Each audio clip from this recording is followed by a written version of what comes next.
Que el Señor los bendiga, queridos amigos, queridos hermanos. Un gran gozo poder estar nuevamente conectados a través de este medio y mirar la palabra del Señor, sabiendo que en ella encontramos lo que necesitamos para nuestra vida. El Señor nos habla a través de su palabra y todo lo que está escrito, dice la misma Escritura, que es para nuestra enseñanza y para nuestra consolación. Quisiera compartir con ustedes el texto que se encuentra en el Evangelio de Lucas, en el capítulo 7, versículos del 11 al 17, y dice lo siguiente. Aconteció después que él, refiriéndose a Jesús, iba a la ciudad que se llama Naín, e iban con él muchos de sus discípulos y una gran multitud.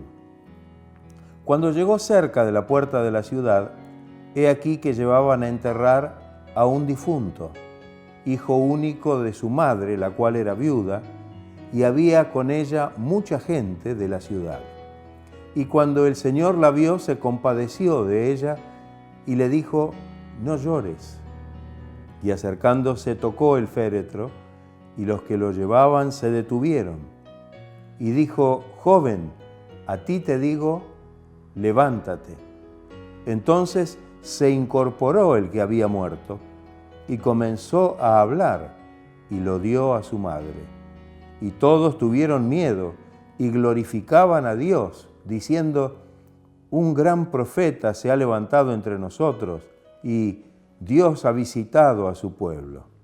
Y se extendió la fama de él por toda Judea y por toda la región de alrededor. Un hermoso pasaje, un hermoso texto. No es esta una parábola, sino un hecho real en la vida y en el ministerio de nuestro Señor Jesucristo.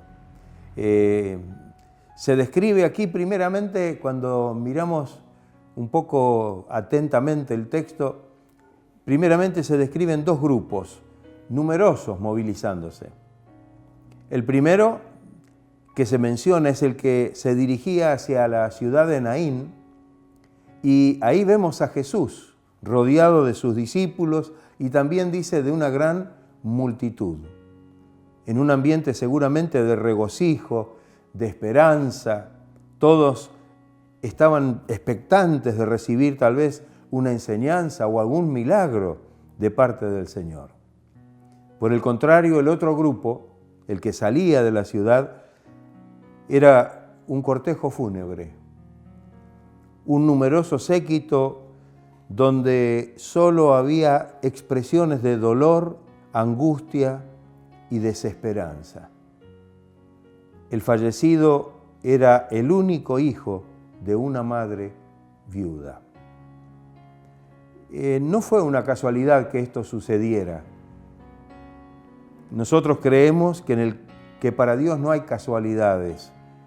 Si en ese momento no hubiera sucedido esto, seguramente este muchacho hubiera sido llevado al sepulcro. Pero Dios tiene propósitos que van mucho más allá de lo que nosotros podemos comprender. Cuando observamos el pasaje, hay algunas cosas interesantes. Primeramente vemos a Jesús y vemos su compasión. Esta multitud nos habla esta actitud de Jesús nos habla de condolencia, que significa pena, ternura, clemencia.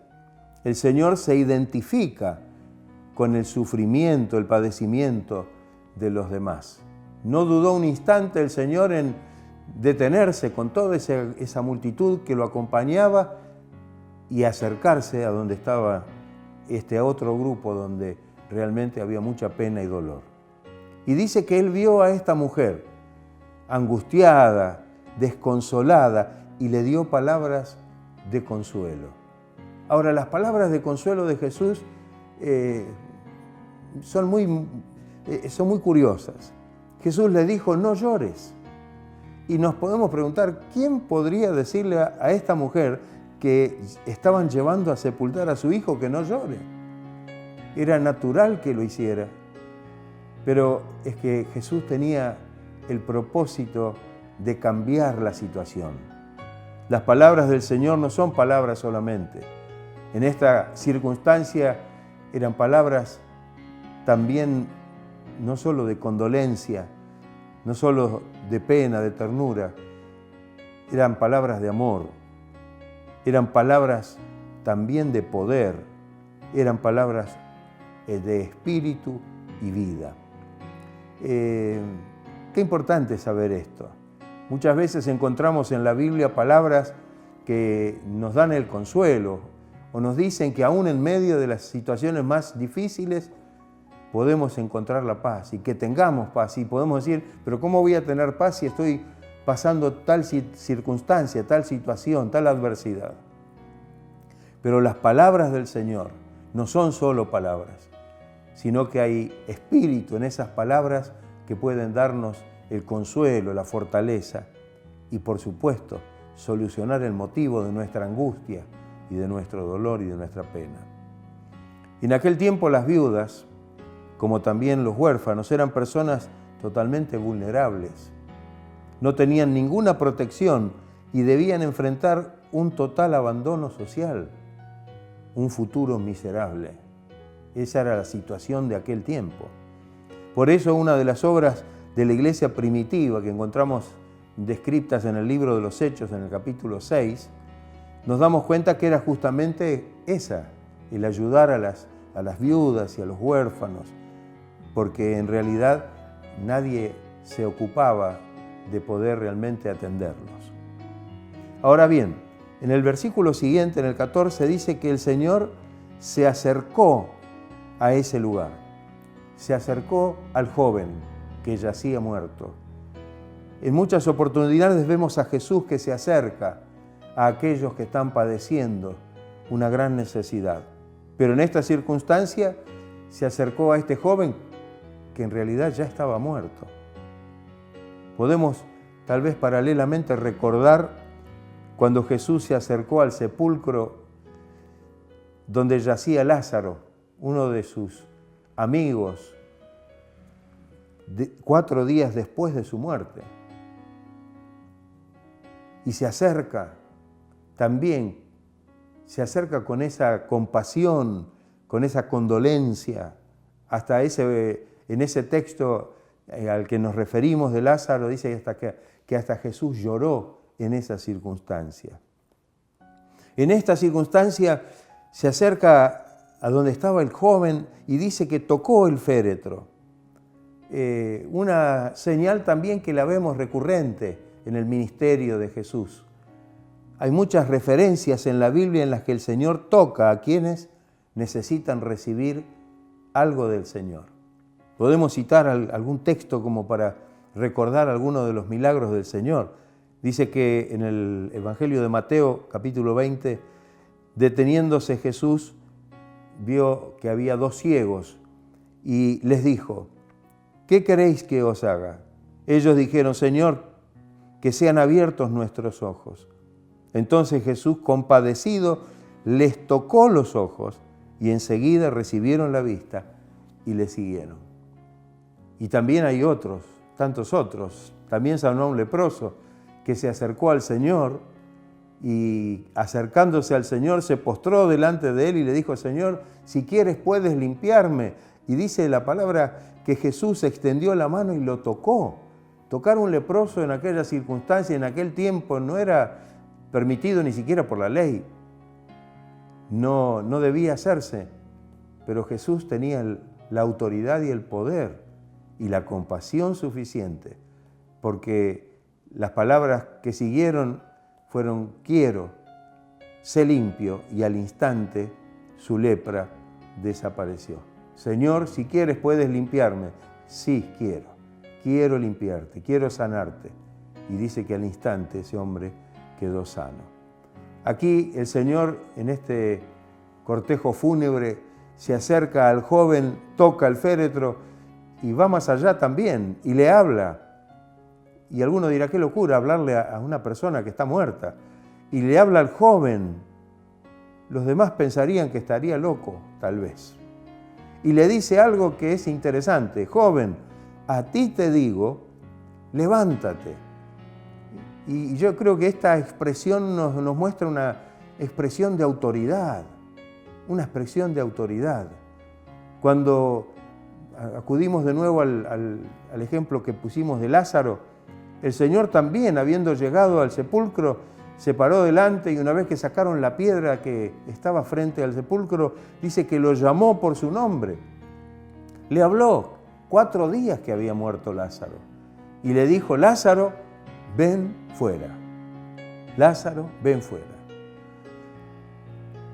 Cuando el Señor le dijo a este muchacho que se incorporara, el joven que había muerto, dice el texto, el número 15, dice que se incorporó y comenzó a hablar, y él, Jesús, entonces lo dio a su madre.